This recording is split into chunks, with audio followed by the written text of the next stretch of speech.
Hi hello అందరికీ welcome back to my channel. మీరంతా ఎలా ఉన్నారు? నేనైతే బాగున్నాను. అంతా బాగున్నారని అనుకుంటున్నా. అయితే ఈరోజు నేను నా మార్నింగ్ డైలీ రొటీన్ ఎలా ఉంటుందో మీతో షేర్ చేసుకోవాలనుకుంటున్నాను. దానికన్నా ముందల నా వీడియోస్ని ఫస్ట్ వీడియో అండి, ఇది నాది లాంగ్ వీడియోలో ఫస్ట్ వీడియో. సో మీరందరి సపోర్ట్ అండ్ సహకారం నాకు ఇకపై ముందులే ఉంటూ నన్ను మరిన్ని వీడియోలు చేసే విధంగా ప్రోత్సహించాలని కోరుకుంటున్నా. మీకు కానీ వీడియో నచ్చితే లైక్ అండ్ సబ్స్క్రైబ్ చేసుకోండి. అయితే నేను ఎర్లీ మార్నింగే 4:30, 5 అరౌండ్ ఆ టైంకి లెగిసి లేవగానే ఫస్ట్ ఆఫ్ ఆల్ నేను నా పనులన్నీ చేసుకొని ఫస్ట్ ఆఫ్ ఆల్ నేను పూజ చేసుకోవాలి. నాకు పూజ చేసుకోకపోతే డే అంతా ఫుల్ఫిల్ అయినట్టు ఉండదు. పూజ అవుతుంది. పూజ అయ్యాక 4:30 నుంచి 5:30 అరౌండ్ ఆ టైంలో నేను ఇంటి పని బయట అన్ని పనులు చేసేసి పూజ చేసేసి ఇంకా కుకింగ్ స్టార్ట్ చేశాను. అయితే ఈరోజు మా బాబు కోసం రైస్ అండ్ టిఫిన్లో మ్యాగీ చేశాను. ఈరోజు లేవడం కొంచెం లేట్ అయింది. సో అందుకని పనులన్నీ చేసి పూజ చేసేసరికి టైం అయిపోయింది నాకు బాగా. అందుకే టైం లేక ఈరోజు మా వాడికి టిఫిన్లోకి మ్యాగీ చేశాను. ఇంకా మధ్యాహ్నం కానీ ఇలా ఓన్లీ రైస్ కుక్ చేసి లెమన్ రైస్ చేసేద్దామని లెమన్ రైస్ అనుకున్నాను. మా వాడికి బస్సు ఎంత లేట్ అయితే అంత లేట్గా లెగుస్తాడు. ఇంతకు ముందర స్కూల్లో అయితే బస్సు అయితే 7:15కే వెళ్ళిపోయేది మా క్యాంప్ నుంచి. సో వీడైతే 6:40 అలా లేచేవాడు. ఇప్పుడు 7:30కి వెళ్తుందని 7కి లెగుస్తాడు. లేచి గాబరగా వాడి పనులన్నీ చేస్తాడు. చిన్నప్పుడైతే నేనే చేసేదాన్ని, కానీ ఇప్పుడు పెద్ద అయ్యాడు కదా, అన్ని పనులు వాడికే చేసుకోమంటాను. సో వాడి పనులు వాడు చేసుకునే లోపు నేనైతే ఈలోపు వీడి క్యారేజ్ అయితే లెమన్ రైస్ ప్రిపేర్ చేద్దామని లెమన్ రైస్కి అన్నీ చేసాను.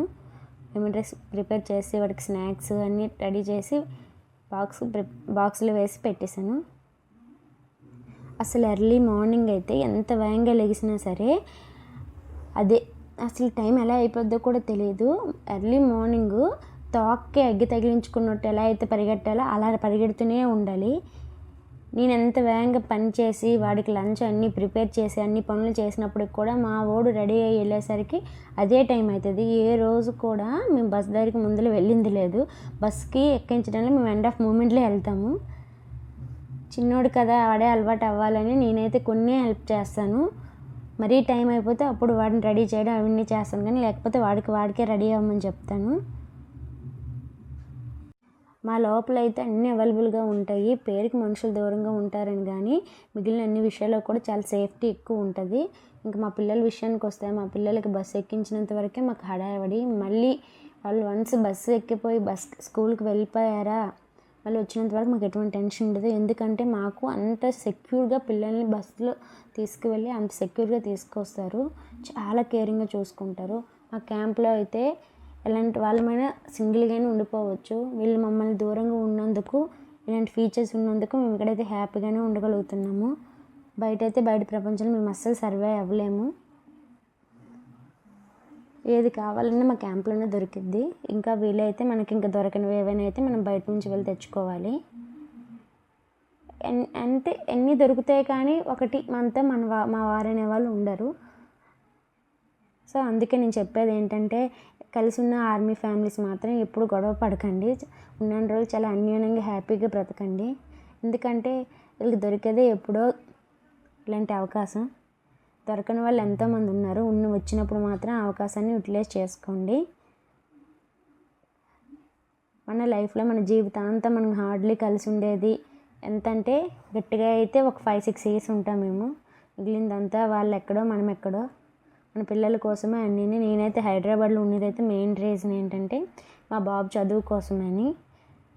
నేను ఇంతకు ముందులో చేసిన జాబ్ని కూడా రిజైన్ చేసేసి మా బాబు కోసమే ఉండిపోయాను ఇక్కడ. మా వారితో నాకు వెళ్ళే ఛాన్స్ వచ్చినా కానీ వేరే స్టేట్ అయితే మా బాబుకి చదువుకి ఇబ్బంది అవుతుంది అని నేనేమో ఇంకెక్కడే ఉండి మా బాబుని చదివించుకుంటున్నాను. మా వారే తిరుగుతూ ఉన్నారు. అతనికి ఎక్కడ వస్తే అక్కడ. మా ఆర్మీ జీవితాలు ఎలా ఉంటాయంటే కన్ఫామ్గా ఉన్నన్ని రోజులు ఉంటారు, తర్వాత మాత్రం మేము దూరంగా ఉండాల్సిందే. పిల్లలు చదువు రీత్యా కన్ఫామ్గా ఉండాలి. వేరే స్టేట్లో అయితే మళ్ళీ చదువు ఎలా ఉంటుందో డిస్టర్బెన్స్ అవుతుందని పిల్లల చదువు కోసమైనా సరే మేము సాక్రిఫైస్ చేయాలి అన్నట్టు. మొన్న నేను చేసిన లాంగ్ లవ్ వీడియోలో లాస్ట్ 1 or 2 minutes అయితే మిస్ అయింది కదా వాయిస్ అనేది. సో అందులో లవ్ ఎలా ప్రపోజ్ చేసుకున్నారో తెలుసుకున్నాం కదా. సో పార్ట్ 2లో వాళ్ళ లవ్ జర్నీ ఎలా స్టార్ట్ అయిందో తెలుసుకుందాం. సో మీలో ఎంతమందికి పార్ట్ 2 వీడియో కావాలో చెప్పండి, కామెంట్ చేయండి. అంతేనండి, ఇంకో పార్ట్ 2 వీడియోతో మళ్ళీ మనం కలుసుకుందాం. అంతవరకు thank you for watching. Bye bye.